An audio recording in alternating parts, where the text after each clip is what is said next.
Alors, on va aller parler de finances parce que, vous le savez, lorsque on a une entreprise qui fonctionne, éventuellement, on a du cash flow et du cash flow euh, en abondance. Qu'est-ce qui va se produire si le cash flow est très abondant? Un jour ou l'autre, quelqu'un va venir vous dire pourquoi est-ce que tu ne fais pas un rachat d'actions? Alors, mon Dieu, mais qu'est-ce que c'est que cette histoire? C'est quoi cette bête bizarre, un rachat d'actions? Je vous rappelle d'abord une petite citation que j'aime beaucoup. Quand on vend son âme, on ne peut pas espérer la racheter bon marché. Alors, est-ce que ça veut dire que je suis favorable au rachat d'actions? Je vous laisse y réfléchir. Mais il y a un indice. Qu'est-ce que c'est qu'un rachat d'actions? C'est un moment où une société rachète ses propres actions à ses actionnaires. Je sais, ça peut paraître bizarre. Elle fait ça pour les annuler ou les utiliser. Ah, vous êtes bien avancé. Alors, juste pour expliquer un petit peu les choses, rappelez-vous que une entreprise, si vous en êtes propriétaire à 100%, l'actionnaire, c'est vous. Vous êtes peut-être aussi le président, directeur général ou le gérant, donc vous êtes à la fois l'actionnaire et le dirigeant. Mais dans plein de cas, et vous verrez que ça va de finalement le moment où vous associez avec quelqu'un d'autre, au moment où la boîte rentre en bourse éventuellement et où elle est déjà en bourse depuis longtemps, si c'est une entreprise peut-être que vous familiale, dans laquelle vous prenez la suite et ça s'impose à vous finalement, l'entreprise est déjà cotée. Il y a un continuum de complexité croissante. Parce qu'à ce moment-là, évidemment, il y a un conflit d'intérêts latent entre les actionnaires et les dirigeants, les actionnaires demandant aux dirigeants d'avoir finalement à leur égard une politique qui peut aller de je vais faire augmenter la valeur de ton action que tu pourras revendre plus tard. C'est ce que vous dites quand vous acceptez, malgré nos conseils, de faire entrer un actionnaire financier à votre capital.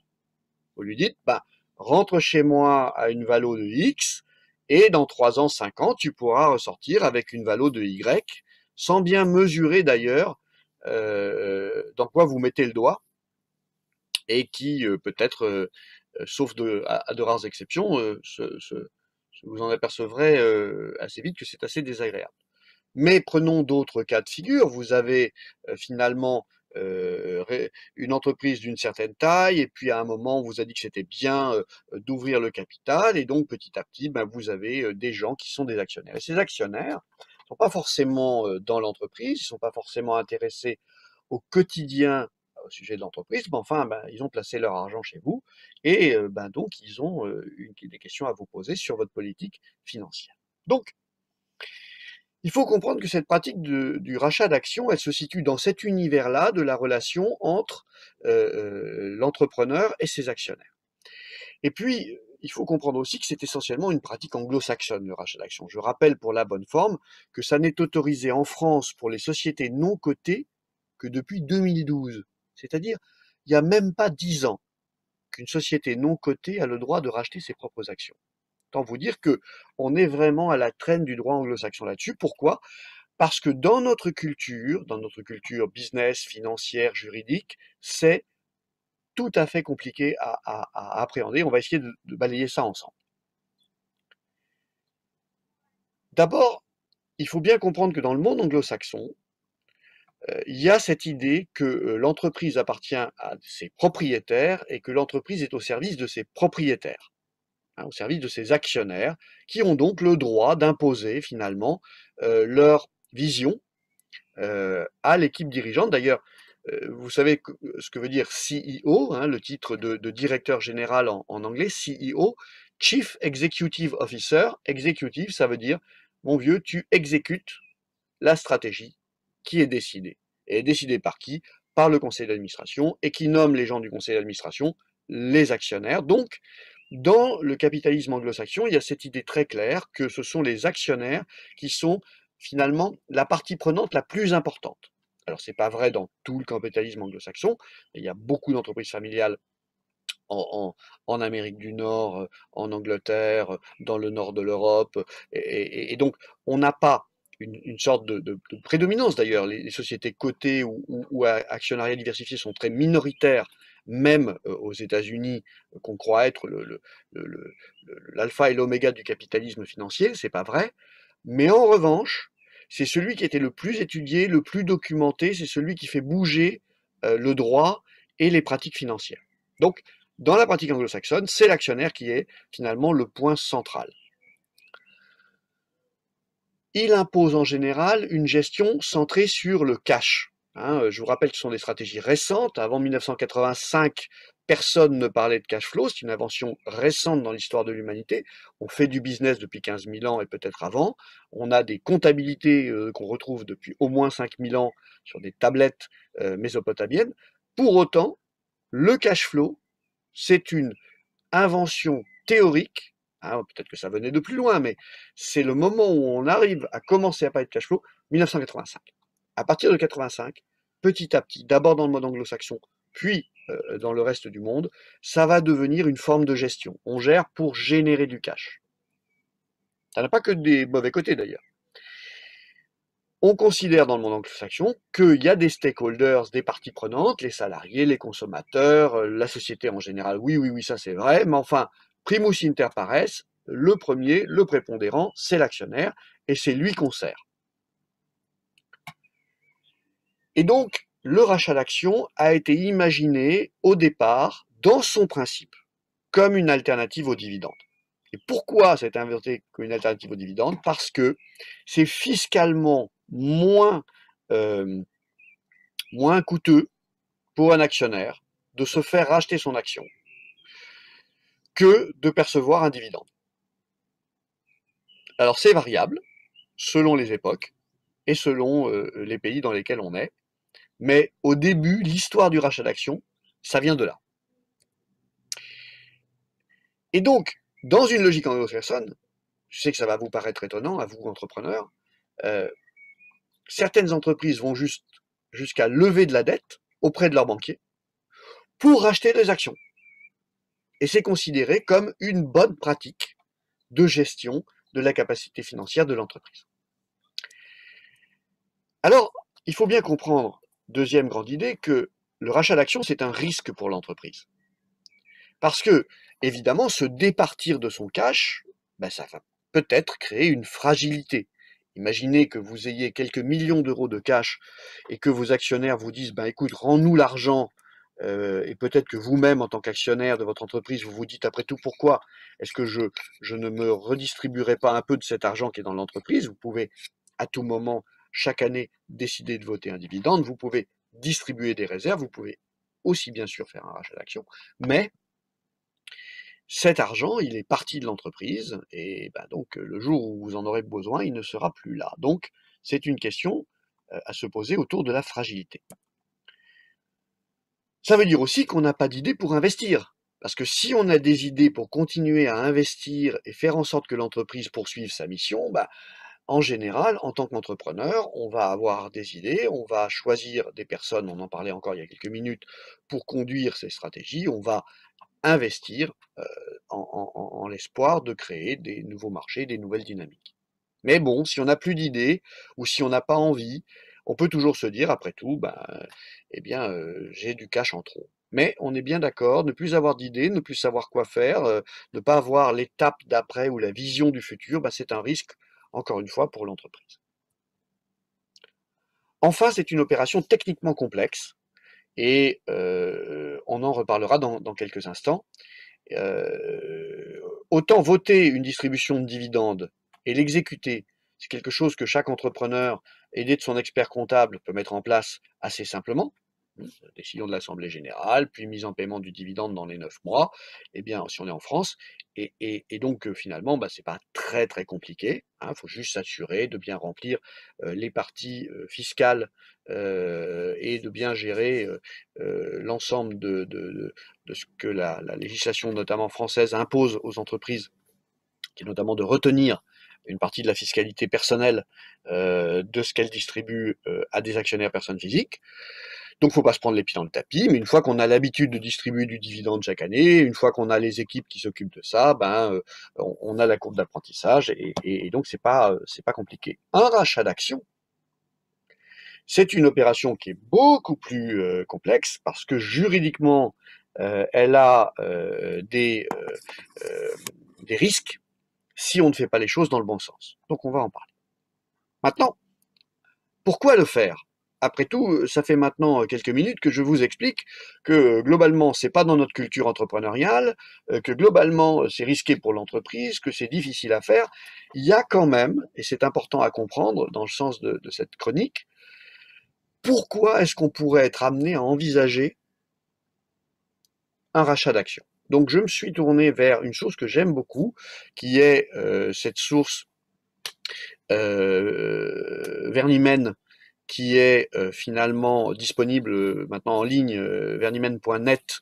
C'est le nom d'un ancien professeur de finance emblématique d'HEC qui a écrit un énorme pavé sur la finance d'entreprise et dans lequel on peut se tourner lorsqu'on a un doute, une question, et donc je vous ai mis la source en bas de cette slide qu'on va dérouler ensemble. Donc pourquoi racheter mes propres actions, consommer mon cash pour ça? D'abord, pour offrir une porte de sortie à un actionnaire. Vous avez peut-être des actionnaires qui veulent s'en aller, et vous avez peut-être à ce moment-là la possibilité d'utiliser le rachat d'actions, alors en étant très très prudent puisque vous devez le proposer à tous les actionnaires et qu'il n'y a pas de rupture d'égalité, parce que s'il y a rupture d'égalité, vous êtes en faute, pour vous dire un des risques juridiques. Mais néanmoins, dans certains cas, c'est un mécanisme dans lequel la société rachète les actions de l'actionnaire qui veut sortir. On a nous-mêmes accompagné plusieurs fois des clients qui ont ainsi racheté le cofondateur, l'actionnaire qui, soi-disant, devait être un entrepreneur, puis finalement ne l'était pas vraiment. Et on l'a fait parfois par cette méthode de rachat d'actions par l'entreprise. On peut le faire pour vouloir consolider un actionnariat. Imaginons par exemple que vous ayez deux catégories d'actionnaires, certes ceux qui veulent s'investir plus à vos côtés dans le succès de l'entreprise, et ceux qui voudraient plutôt en sortir, eh bien vous pouvez proposer une porte de sortie. Ça va avoir pour impact mécanique le fait de racheter des actions et de les annuler. Ça va avoir pour effet mécanique de reluer, c'est-à-dire de renforcer les actionnaires qui restent. Vous pouvez vouloir améliorer vos ratios. Et donc, si vous êtes dans une gestion financière très pointue, et il y a assez peu d'entrepreneurs qui sont dans une gestion financière très pointue, mais certains le sont, à ce moment-là, c'est une méthode pour améliorer un certain nombre de vos ratios. Je passe rapidement là-dessus, ça a finalement peu d'intérêt pour la plupart d'entre vous.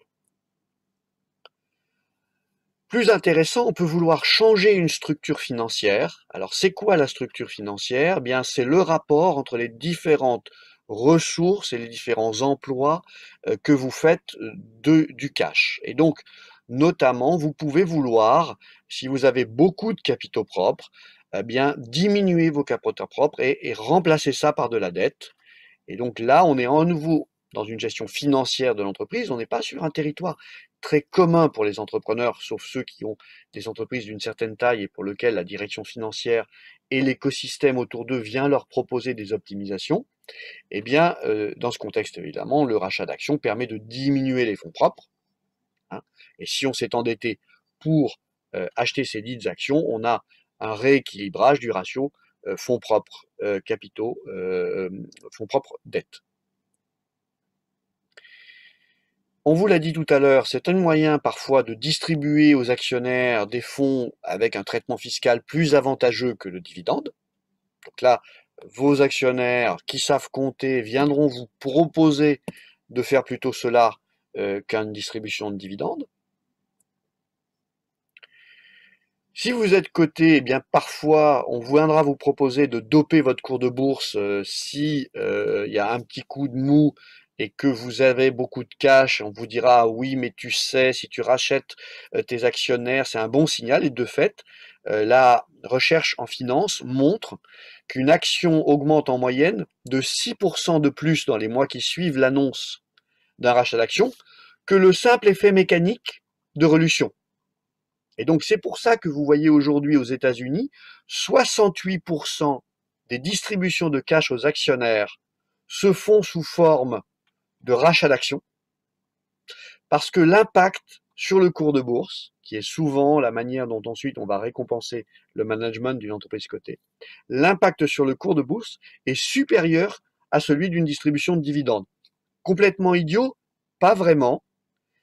Le raisonnement sous-jacent, c'est que si vous faites un rachat d'actions, vous êtes probablement en tant que management confiant dans l'avenir. Et donc c'est un signal que vous envoyez à la bourse en général, au marché financier, de votre confiance dans l'avenir.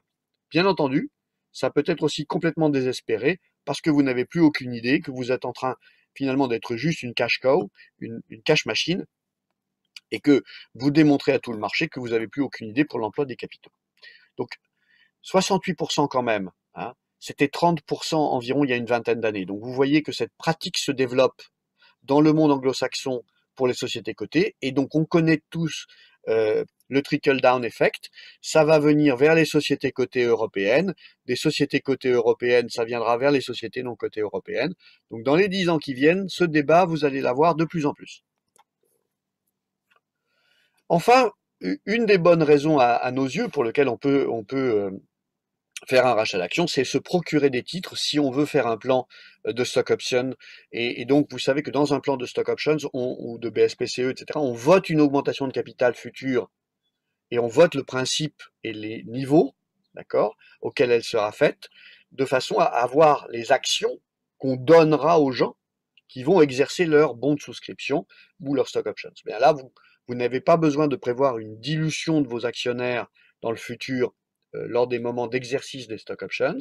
Vous avez à ce moment-là fait le matelas nécessaire dans vos comptes à travers cet effet donc de rachat de vos propres actions avec votre cash.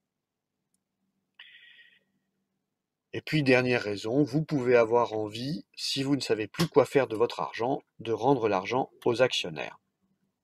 Vous entendez l'enthousiasme dans ma voix. En conclusion,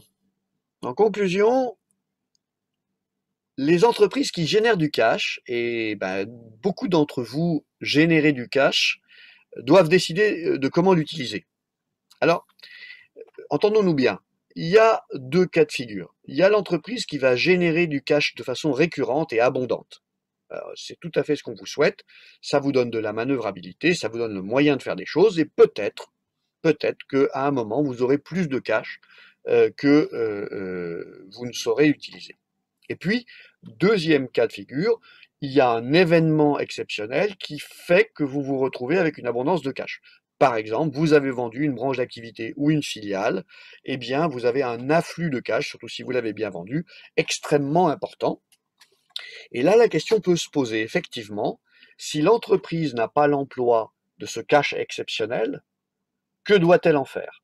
Eh bien, une mécanique de rachat d'actions, ça peut faire partie des projets, des possibilités que vous pouvez regarder pour utiliser ce cash exceptionnel.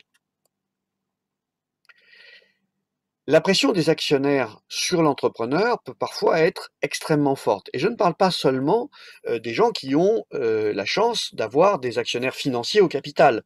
Parce qu'un actionnaire financier au capital, bien évidemment, on sait ce qu'il attend. Il attend une croissance de l'action ou il attend un rendement sur son investissement. Donc on est dans un dialogue, j'allais dire, dès le début, bien avant son entrée, on est dans un dialogue le plus mature possible sur ses attentes en matière de retour financier. Mais il y a d'autres cas de figure. Il y a des entreprises familiales dans lesquelles eh bien, il y a des membres de la famille qui sont actionnaires et par exemple qui ne travaillent pas dans l'entreprise et pour lesquels bien, les dividendes annuels sont l'opportunité finalement de pouvoir compléter les revenus qui ne sont pas forcément exceptionnels. Parce que les métiers peuvent être très divers. Moi, je me souviens d'une entreprise qu'on a accompagné, une famille d'entrepreneurs qu'on a accompagné. Il y avait 147 actionnaires de 6 branches familiales différentes. entreprise qui avait plus d'un siècle, et ben sur les 147 actionnaires, il n'y en avait qu'une dizaine qui travaillaient dans l'entreprise, et ben, sur les 137 autres, ben, figurez-vous que le dividende annuel, c'était extrêmement important. Et donc, qu'est-ce qu'ils avaient trouvé comme solution quand certains actionnaires ben, voulaient vendre leurs actions?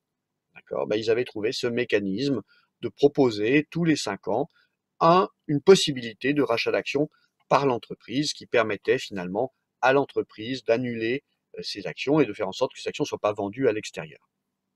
Mais néanmoins, c'était une pression sur l'entrepreneur d'avoir à mettre en œuvre une politique à cet effet.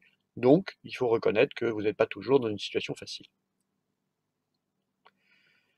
J'attire votre attention sur le fait que le rachat d'actions, c'est une opération juridiquement délicate et que la plupart de vos conseils ne l'ont jamais fait.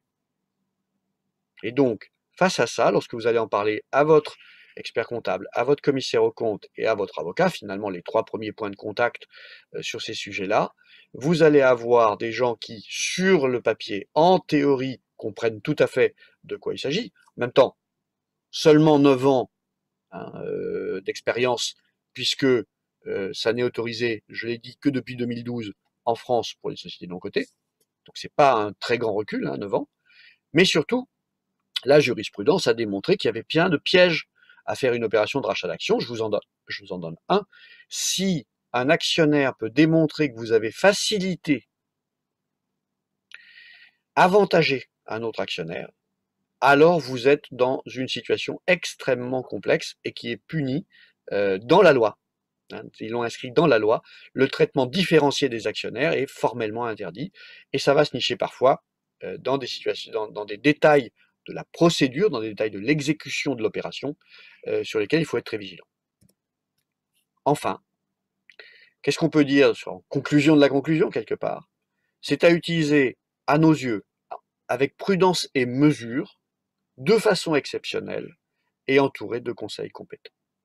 Voilà, si vous avez encore envie de le faire après tout ça, eh ben, venez nous voir, on essaiera encore de vous en dissuader, ou alors on sera dans un des cas de figure très rares où nous admettrons les premiers que c'est une solution tout à fait envisageable dans votre cas.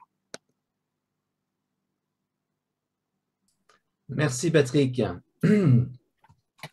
Bien, donc là on vient de parler d'un sujet qui finalement est presque plus un sujet d'actualité qu'on voit passer au fil de l'eau dans les commentaires de la presse économique, qui est un outil qu'on va utiliser de manière ad hoc quand c'est la bonne façon de faire pour des cas rares ou des cas spécifiques. Euh, ce que je trouve très intéressant dans ton exposé, Patrick, c'est qu'en fait, on a quelque chose sur lequel il faudrait qu'on parle probablement plus longuement, qui est cette opposition entre la vision américaine, anglo-saxonne de l'actionnaire et de son rôle et la vision centrée autour de l'entrepreneur que nous avons nous et peut-être la vision un peu plus générale occidentale au sens Europe continentale de l'entreprise en tant que communauté. Il y a certainement là un truc intéressant à déployer. À minima, on pourrait sortir un fusil et tirer sur la théorie de l'agence. Oui, ça ferait pas beaucoup de Euh, morts. et on se ferait pas que des amis parce qu'il y a beaucoup de gens qui aiment bien cette théorie de l'agence et nous, on pense que c'est une vaste fumisterie. En tout cas, c'est incroyablement dangereux pour les entrepreneurs, pour le dire gentiment. Mais tu as raison, on pourra mettre ce rachat d'actions dans une séquence où on parlera ben, finalement, je crois qu'on a parlé de dividendes déjà, on pourra parler finalement du rapport de l'entrepreneur avec son actionnariat et du rapport même théorique, philosophique qu'il y a dans finalement cette tension entre le propriétaire et le dirigeant, qui dans de nombreux cas est le même, et donc qui vit cette espèce de schizophrénie dont il est fort utile de pouvoir parler à quelqu'un qui vous comprend, entre, ben, en tant qu'actionnaire et en tant que dirigeant, j'ai des intérêts contradictoires, comment je gère finalement cette dichotomie. Je Oui, vois que François-Éric. François-Éric a une intervention. Non, juste une petite question. Dans le cadre des financements récents du fait du Covid, que l'État a bien voulu proportionner allègrement et généreusement, est-ce que ça n'a pas des implications à la fois sur les politiques de dividendes des entreprises en France? Dans le cas espagnol, parce que je suis en Espagne, les dividendes sont prohibés à partir du moment où on a profité de ce genre d'équivalent. Je me demande si ça ne donne pas un sens nouveau à ce que tu viens d'évoquer. Alors ça lui donne une coloration d'actualité, tu as raison.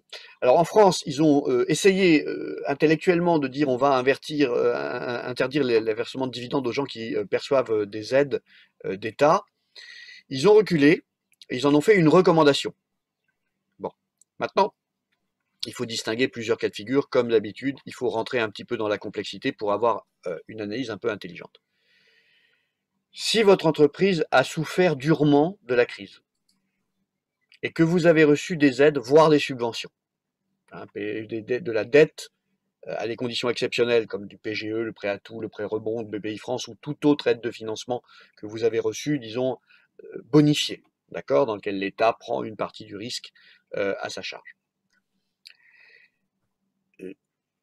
Vos fonds propres, surtout si vous avez fait des pertes en 2020 et que vous allez peut-être en faire en 2021, d'accord, vos fonds propres vont diminuer du montant de vos pertes. Okay.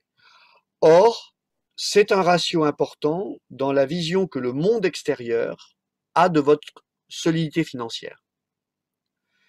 Vous pouvez donc vous retrouver, et c'est très intéressant, avec du cash en abondance et des fonds propres en baisse. Bon, alors là j'ai un conseil pour vous. Vous allez garder le cash. Parce que vous allez avoir du mal à expliquer à tout le monde que vous vous êtes endetté pour distribuer l'argent aux actionnaires, endetté garanti par la collectivité, d'accord? C'est-à-dire nous tous, parce que période exceptionnelle. Légalement, vous pouvez le faire. Moralement, c'est une autre histoire. Alors, il y a des gens qui se diront, mais je m'en moque, si c'est légal, je vais le faire. Je vous rappelle même d'ailleurs que dans le droit anglo-saxon, c'est si je peux le faire avec un coût juridique raisonnable et un risque juridique raisonnable, je vais le faire. Hein, nous, on est dans un droit romain, un droit positif, un droit qui autorise et interdit, et donc on a tendance à dire, bah, si c'est pas interdit, bon, bah, c'est sans doute que c'est autorisé. Dans le droit anglo-saxon, on est dans un droit positif, c'est-à-dire on est dans un droit de jurisprudence, et donc c'est l'analyse des grands principes bien sûr, mais aussi de tous les cas différents, etc. Donc vous verrez bien les gens de culture anglo-saxonne qui n'hésiteront pas à verser des dividendes importants, à faire des rachats d'actions et à augmenter les salaires des dirigeants, les trois grandes finalement occasions de brûler du cash qui sont pas forcément incroyablement logiques et bénéfiques à l'entreprise. Et puis vous avez des gens plus prudents qui vont reconnaître que si les fonds propres sont attaqués, on ne peut pas finalement les attaquer encore plus, hein, en rachetant les actions. Vous avez compris, en termes comptables, je rachète des actions de ma propre société, je vais devoir les annuler, et elles seront donc retirées des capitaux propres, comptablement. Hein, donc si j'ai 10 millions d'euros de capitaux propres et que je fais un rachat d'actions de 2 millions, j'ai plus que 8 millions après l'opération d'annulation de capitaux propres au bilan. Hein, 10 moins 2, 8. Donc, pour répondre, François-Éric, à ta question d'une façon un petit peu plus détaillée, ben voilà, si vous avez des fonds propres en abondance, si la société se porte bien, et même dans ce cas-là, si vous avez reçu des aides ou finalement un soutien sous forme de prêt bonifié, pourquoi pas distribuer des dividendes, pourquoi pas envisager un rachat d'actions si ça a du sens pour vous. En revanche, je pense que dans la situation dans laquelle on est et l'explosion de misère à laquelle on est en train d'assister, on peut peut-être se dire que un peu de prudence et un peu de bon sens amènerait à plutôt essayer de trouver une utilisation logique et bénéfique à tous du cash qu'on a dans l'entreprise. Je comprends et je partage tout à fait ce que tu dis, ça me paraît tout à fait logique. Néanmoins, j'aimerais bien aller un point plus loin. Tu mentionnes la réduction de capital, la réduction des fonds propres. La réduction des fonds propres, si je ne me trompe pas, se fait au niveau de la partie nominale. Donc, c'est très marginal si tu as des bénéfices accumulés depuis le passé. C'est-à-dire que si tu imagines, prends ton cas de ton million. C'est une distribution de dividendes, en fait, de celui-là. Oui, tu en prends une partie sur le nominal et tu en prends une partie sur les réserves, puisqu'il faut bien quelque part avoir la comptabilité de tout ce que tu donnes. Donc en fait, ça fait baisser les capitaux propres. C'est-à-dire, oui, d'accord, ok. tu vois, donc de toute façon, à la fin, tes 2 millions, tu les as plus. Ils étaient peut-être dans le poste réserve majoritairement. Oui, non, d'accord, sur ce point-là, comptablement, mais ils disparaissent. Ah, mais c'est dans les fonds propres, c'est tout à fait. Voilà. Ok. Ben, je ne pensais pas que ça vous exciterait autant un sujet aussi technique, mais attendez, si vous commencez à m'énerver là-dessus, on va pouvoir passer sur des choses beaucoup, beaucoup plus complexes et on va faire venir des spécialistes qui vont nous parler de ça. Pas forcément. Hein. on va éviter de se transformer en Vernimène de l'entrepreneur. C'est une excellente source. Excellente source. Si vous avez déjà lu les grands livres, vous pouvez vous acheter la dernière édition du Vernimène et ça vous fera les longues soirées d'hiver. Et d'été. Moi aussi. Qui sont plus longues. Très bien. Écoutez, je pense que ce que vous pouvez voir avec des sujets comme ceux d'aujourd'hui, c'est que les chroniques qu'on vous fait tous les semaines, tous les vendredis à 10h30, cherchent à couvrir tout le spectre de l'intervention de l'entrepreneur dans son environnement. Et donc, on va chercher à garder en permanence, comme on le fait depuis plus d'1 an, cette variété de sujets qui correspond essentiellement à la variété des centres d'intérêt de l'entrepreneur.